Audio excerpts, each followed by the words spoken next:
hoje atenção a uma outra pergunta, neste percurso dando atenção ao Catecismo da Igreja Metodista, e a pergunta que temos é: quem é o nosso próximo?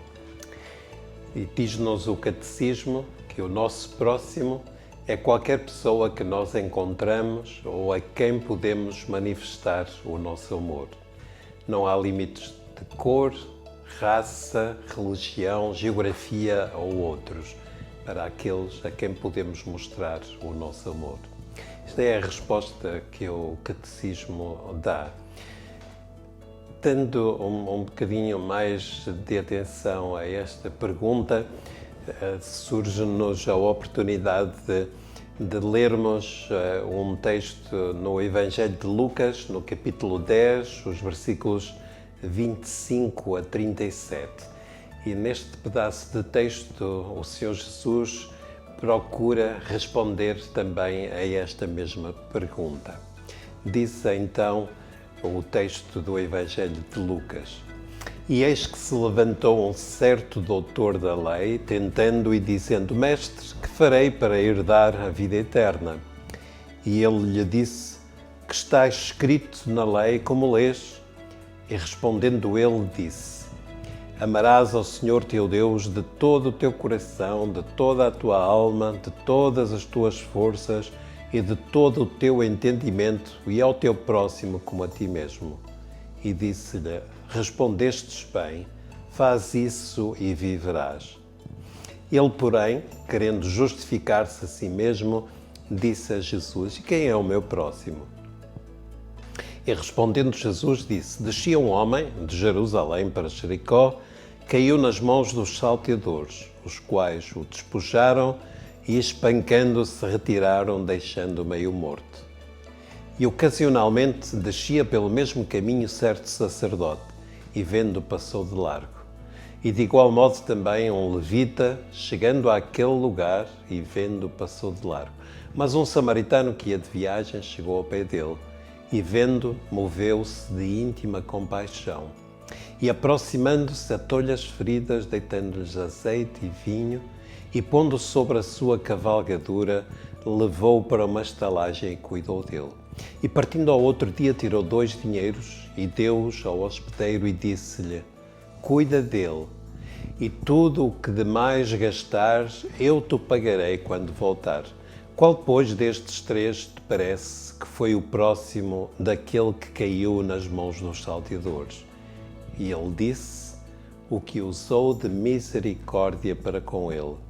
Disse, pois, Jesus: Vai e faz da mesma maneira. É a palavra do Senhor, que ela seja abençoada em nossos corações. Tudo começa com a implicação do que está escrito no texto bíblico. E o texto bíblico, quando nós o temos diante de nós em termos gerais, o texto bíblico diz-nos que amar a Deus implica amar o próximo. E neste texto que nós acabamos de ler, a questão também tinha sido colocada a Jesus: quem é o meu próximo?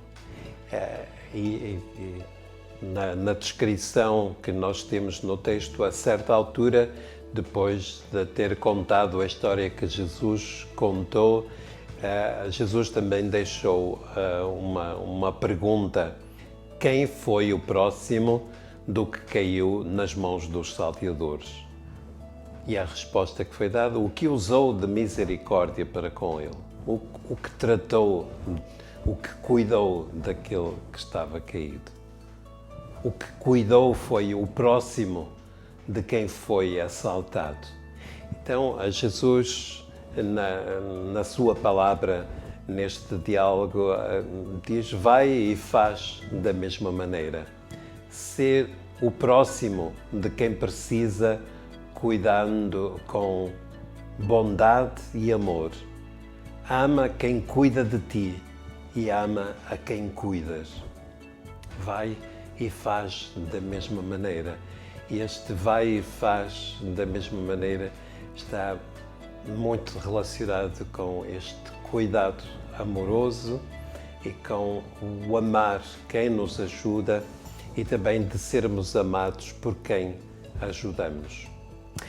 O amor que tem Deus como fonte não é exclusivo deste ou daquele, desta ou daquela. Ele, quando está presente na vida de uma pessoa, dá-se a conhecer pela ação que surpreende.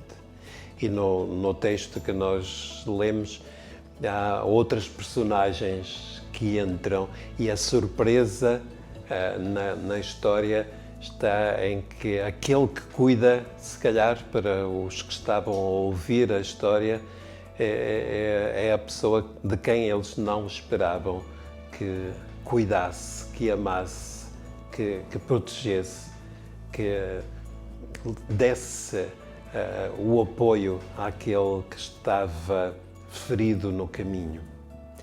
É uma surpresa, mas o amor de Deus é um amor que não é exclusivo de ninguém. É um amor que se faz presente e que surpreende, que surpreende e que age a favor de quem precisa. A carta de Tiago, no capítulo 2, os versículos 14 a 17, faz também uma recomendação preciosa, dizendo: meus irmãos, que aproveita se alguém disser que tem fé e não tiver as obras. Porventura a fé pode salvá-lo? E se o irmão ou a irmã estiverem nus e tiverem falta de mantimento cotidiano, e algum de vós lhe disser: ide em paz, aquentai-vos e fartai-vos, e não lhes derdes as coisas necessárias para o corpo, que proveito virá daí? Assim também a fé, se não tiver as obras, é morta em si mesmo. É uma outra palavra do Senhor que também, sendo abençoada em nós, nos nossos corações, nos leva a valorizar a ação, não ficarmos só por falar até com palavras que têm muito a ver com o nosso crer, o ter fé. Tem fé é importante, mas também é preciso fazermos alguma coisa que resulta dessa fé que nós temos. A fé não é teoria, não é ficarmos só por pensamentos elaborados. A fé significa também prática. Se temos o amor de Deus na nossa vida, nós cuidamos uns dos outros e amamos-nos uns aos outros com tudo o que isso implica. Ajude-nos sempre, Senhor.